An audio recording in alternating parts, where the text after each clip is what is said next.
صاحب چونکہ آج ہم یہاں پہ آئے تھے اس جگہ پہ، بہت ہی خوبصورت جگہ ہے اور آگے نالے ندر بہ رہا ہے اور اس وقت رات کا موسم ہے اور ہم نے آگ جلائی ہے کیونکہ اقبالیت کا آپ کو بےحد ذوق و شوق ہے، اقبالیت کے ساتھ آپ پڑھتے رہتے ہیں علامہ اقبال کو، علامہ اقبال کی فکر سے آپ خاصے متاثر ہیں۔ تو علامہ اقبال کا ایک شعر مجھے یاد آتا ہے کہ بے خطر کود پڑا آتش نمرود میں عشق، بے خطر کود پڑا آتش نمرود میں عشق، عقل ہے محو تماشائے لب بام۔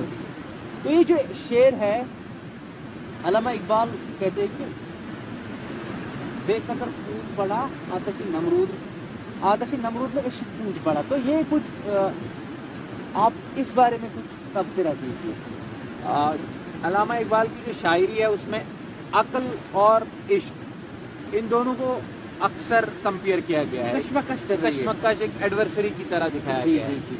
بیسیکلی یہ دونوں پراکسیز ہیں کسی اور چیز کے، عشق کا جہاں تک کنسیپٹ ہے اور عقل کا جہاں تک کنسیپٹ ہے، کئی جگہوں پہ عقل کو میٹیریلزم کے ساتھ رکھا گیا ہے اور عشق کو آئیڈیلزم کے ساتھ، اور کئی جگہ پہ عشق کو سنسیریٹی کے ساتھ رکھا گیا ہے اور عقل کو اس کے ساتھ کہ انسان تولتا ہے نقصان کتنا ہے فائدہ کتنا ہے۔ تو یہ جو آپ نے شعر کہا بے خطر کود پڑا آتش نمرود میں عشق، تو یہ غزل مسلسل ہے جس میں بہت اچھی طرح سے اقبال علیہ رحمٰن نے وضاحت کی ہے کہ وہ عقل اور عشق میں ڈفرینسز کیا ہیں اور ان کا یہ کنسیپٹ کیا ہے۔ تو میں اس کی تشریح کرنے کی جسارت چاہوں گا۔ اس کا پہلا ہی شعر ہے، نالا ہے بلبل شوریدہ تیرا خام ابھی، اپنے سینے میں اسے اور ذرا تھام ابھی۔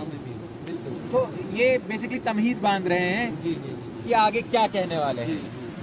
تو مطلب اس میں بلبل کا جو نالا ابھی خام ہی ہے، ہاں ابھی آپ اس کو ایکسپریس مت کریں، ابھی اس کو آپ اور پختگی کی اور لے جائے۔ بالکل۔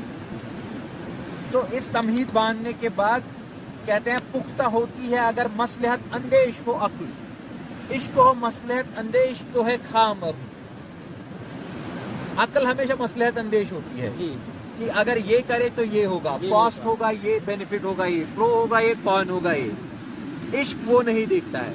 تو اگر عقل یہ سب دیکھے تو پختہ ہے، لیکن اگر عشق میں یہ سب دیکھا جائے تو وہ عشق خام ہے، ابھی پختہ نہیں ہوا ہے۔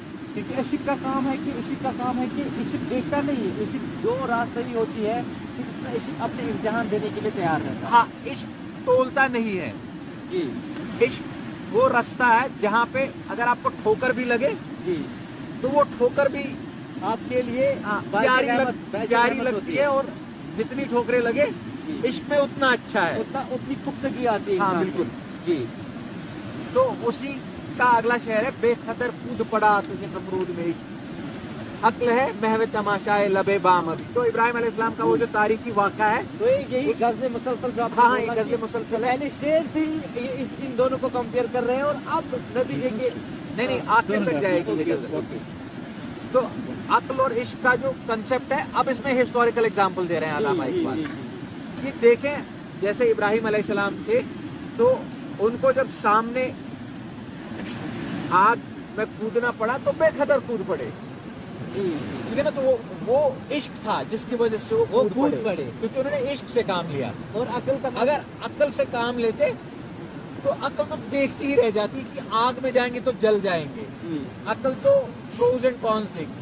لیکن جو پیشن ہے، جو عشق ہے، وہ جذبہ ہے، وہ جذبے کے ساتھ چلے جاتے ہیں اور پھر امید حق پہ ہوتی ہے کہ حق پہ رہنے کا جذبہ ہے، تو حق کی ہمیشہ فتح ہی ہوتی ہے۔ تو یہاں پر ہم یہ بات بھی کہہ سکتے ہیں کہ ایک انسان کے لیے، ایک مسلمان کے لیے دونوں چیزیں ضروری ہے، عقل بھی ہے عشق بھی ہے، لیکن عقل کسی حد تک ایک منزل آتی ہے جہاں سے عقل کو آپ کو چھوڑ کر عشق پر ہی آپ کا پورا دار مدار ہوتا ہے۔ اس علاوہ ایک بار ایک جگہ کہتے ہیں کہ یہ جو عقل ہے یہ چراغ راہ ہے مگر منزل نہیں ہے۔ تو آپ کیا کہنا چاہیں گے اس کو؟ علامہ اقبال کا جو تھاٹ ہے اس میں عقل اور عشق کا جو ہے نا، وہ جس دور سے علامہ اقبال گزرے ہیں اور جو امت کا حال رہا تھا اس دور میں اور جو ابھی بھی ہے کم و بیش، تو اس میں جب عقل سے جاتے تھے تو انہیں عقل سے آپ کو لگتا تھا کوئی صورتحال نہیں ہے، کوئی فائدہ نہیں ہے، کوئی کچھ امید نہیں ہے، ٹھیک ہے نا. اگر آپ عقل سے جائیں گے ایسی سچویشن میں تو مورال ڈاؤن ہو جائے گا، آپ کی جو امیدیں ہیں وہ خاک میں مل جائیں گی. لیکن جب آپ عشق سے جاتے ہیں تو آپ یہ نہیں دیکھتے ہیں کہ پروز اینڈ کونس کیا ہے، آپ یہ نہیں دیکھتے ہیں کہ صورتحال کیا ہے، آپ صورتحال کو پلٹ دیتے ہیں. اور پھر آپ کہتے ہیں کہ اپنا کر عالم رنگ بھومے جمن اور بھی اور پھر آپ یہ بھی کہتے ہیں کہ سنا ہے میں نے قدسیوں سے کہ وہ شیر پھر ہوشیار ہوگا نکل کر صحرا سے جس نے روما کی سلطنت کو پلٹ دیا تھا. حالانکہ عقل کو دکھتا نہیں ہے کہ ایسا کچھ ہونے والا ہے، لیکن عشق یہ صدا دیتا ہے کہ یہ ہوگا. عشق بیسکلی وہ امیجنیشن ہے، اور جب تک آپ کے پاس امیجنیشن نہ ہو تب تک آپ حاصل نہیں کر پاتے. اور امیجنیشن از ناٹ ڈٹرمائنڈ بائی کہ گراؤنڈ سچویشن کیا ہے، امیجنیشن گراؤنڈ سچویشن کو چینج کرتی ہے. تو اسی پہ فوکس ہے علامہ کا. اس کے بعد کہتے ہیں عشق فرمود و قاصد سے سبک گام عمل.